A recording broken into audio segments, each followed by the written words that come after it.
कुछ लोगों का ग्लो अप देखकर लगता है कि ये वही बंदा है ही नहीं, और फिर कुछ लोग सालों तक लुक्स मैक्सिंग करते रहते हैं लेकिन उनके फेस में उतना डिफरेंस नहीं आता। तो आखिर डिफरेंस कहाँ आता है? जेनेटिक्स? कभी कभी, लेकिन हमेशा नहीं, क्योंकि बहुत सारे लोग अपने करंट फेस को देखते हैं और उसे ही अपना पोटेंशियल समझ लेते हैं, जबकि करंट फेस और पोटेंशियल फेस दो अलग चीजें हैं। एक सिंपल एग्जांपल, मान लो दो बंदे हैं, दोनों एवरेज दिखते हैं। पहले बंदे की स्किन डल है, स्लीप खराब है, हेयर कट एवरेज है और फेस पर एक्स्ट्रा फैट है। दूसरे बंदे की स्किन ऑलरेडी क्लियर है, हेयर भी ठीक है और फेस लीन है। दोनों अभी सेम दिख सकते हैं लेकिन दोनों का पोटेंशियल सेम नहीं होगा, और यही जगह है जहां ज्यादातर लोग गलती कर देते हैं, क्योंकि वो सिर्फ रिजल्ट देखते हैं, स्टार्टिंग पॉइंट नहीं। अब एक इंटरेस्टिंग चीज करो, अपनी 2 साल पुरानी फोटो खोलो और उससे कंपेयर करो। क्या तुम कभी बेटर दिखते थे? क्या तुम्हारा फेस कभी ज्यादा लीन था? क्या तुम्हारी स्किन बेटर थी? अगर जवाब हाँ है तो ये ऑलरेडी एक क्लू है कि तुम्हारा करंट फेस तुम्हारा बेस्ट फेस नहीं है। अब दूसरी चीज, जब तुम किसी अट्रैक्टिव बंदे को देखते हो तो उसका कौन सा फीचर नोटिस करते हो? Jaw line, eyes, hair. अब अपने फेस में वही चीज देखो, क्या वो फीचर वीक है या बस हिडन है? क्योंकि कई बार जॉ लाइन वीक नहीं होती, फेस फैट ज्यादा होता है, कई बार आईज एवरेज नहीं होती, स्लीप खराब होती है, कई बार स्किन जेनेटिक्स की प्रॉब्लम नहीं होती, डेली हैबिट्स की प्रॉब्लम होती है। और इसी वजह से कुछ लोगों का ग्लो अप क्रेजी लगता है। उन्होंने नए फीचर्स क्रिएट नहीं किए होते, उन्होंने पुराने फीचर्स रिवील किए होते हैं। लेकिन अब सबसे बड़ा सवाल, आखिर पता कैसे चले कि आपके फेस में रिवील करने लायक कितना पोटेंशियल छुपा हुआ है? और कैसे पता चले कि आप 10% इंप्रूव हो सकते हो या 50%? क्योंकि सरप्राइजिंगली इसके कुछ क्लियर साइंस होते हैं, और अगर आप उन साइंस को समझ लो तो आप काफी एक्यूरेटली एस्टिमेट कर सकते हो कि आपके अंदर कितना हिडन पोटेंशियल मौजूद है। तो आखिर पता कैसे चले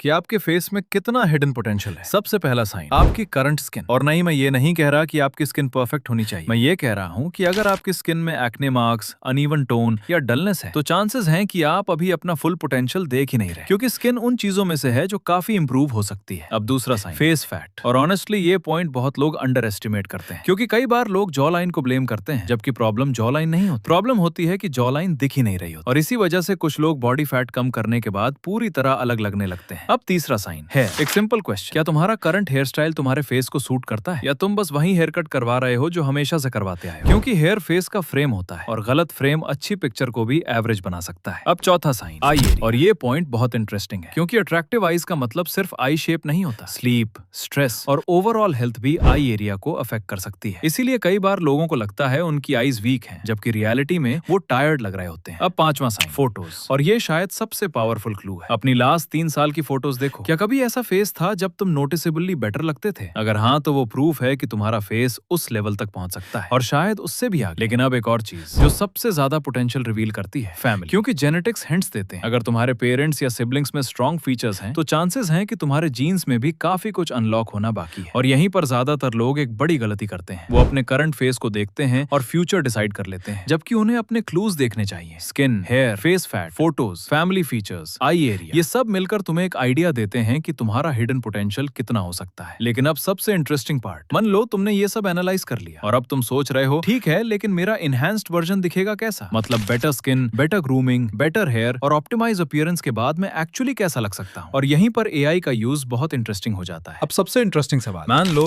तुमने अपनी स्किन एनालाइज कर ली, हेयर एनालाइज कर लिए, फेस फैट, आई एरिया, पुरानी फोटोज, फैमिली फीचर्स सब देख लिया। अब तुम्हें लग रहा है कि हाँ, मेरे फेस में इंप्रूवमेंट का स्कोप है, लेकिन कितना? 10%, 20% या उससे भी ज्यादा? क्योंकि ऑनेस्टली लुक्स मैक्सिंग की सबसे बड़ी प्रॉब्लम नॉलेज नहीं होती, मोटिवेशन होती है। और मोटिवेशन की सबसे बड़ी प्रॉब्लम ये होती है कि लोगों को डेस्टिनेशन दिखाई नहीं देती। वो जिम जा रहे होते हैं, स्किन केयर कर रहे होते हैं, हेयर इंप्रूव कर रहे होते हैं, लेकिन उन्हें पता ही नहीं होता कि एंड रिजल्ट कैसा दिख सकता है। और शायद इसी वजह से बहुत लोग बीच में गिव अप कर देते हैं, क्योंकि उनके पास गोल नहीं होता, सिर्फ प्रोसेस होती है। और यहीं पर एआई का यूज इंटरेस्टिंग हो जाता है, क्योंकि आज के टाइम में आप अपना एक इनहैंस्ड वर्जन विजुअलाइज कर सकते हो, मतलब बेटर स्किन के साथ, बेटर हेयर के साथ, लोअर फेस फैट के साथ, बेटर ग्रूमिंग के साथ और ओवरऑल ऑप्टिमाइज्ड अपीयरेंस के साथ। और प्रोसेस बहुत सिंपल है। सबसे पहले चैट जीपीटी ओपन करो, उसके बाद अपनी एक clear front face photo upload करो। फोटो में फेस क्लियरली विजिबल होना चाहिए, ना हैवी फिल्टर, ना सनग्लासेस, ना ब्लरी इमेज। उसके बाद में जो प्रॉम्प्ट स्क्रीन पर दिखाने वाला हूँ, यूज कॉपी करके पेस्ट कर दो और एआई से बोलो कि वो तुम्हारा रियलिस्टिक एनहांस्ड वर्जन क्रिएट करे। ध्यान रहे रियलिस्टिक, क्योंकि गोल मॉडल बनना नहीं है, गोल ये देखना है कि अगर तुम अपनी हैबिट्स इंप्रूव करो तो तुम कितने बेटर लग सकते हो। और मुझे लगता है ये पॉइंट बहुत इंपॉर्टेंट है, क्योंकि लुक्स मैक्सिंग का पर्पस किसी और जैसा दिखना नहीं है, अपना बेस्ट वर्जन बनना है। और कई बार जब लोग पहली बार अपना एनहांस्ड पोटेंशियल वर्जन देखते हैं तो उन्हें रियलाइज होता है कि उन्होंने खुद को कितना अंडर एस्टिमेट किया हुआ था। तो अगर तुम भी देखना चाहते हो कि better skin, better hair, better lifestyle और बेटर ग्रूमिंग के बाद तुम कैसे लग सकते हो, तो ये प्रॉम्प्ट यूज करो और फिर कमेंट्स में बताना एआई ने तुम्हारा पोटेंशियल कितना एक्यूरेटली प्रेडिक्ट किया।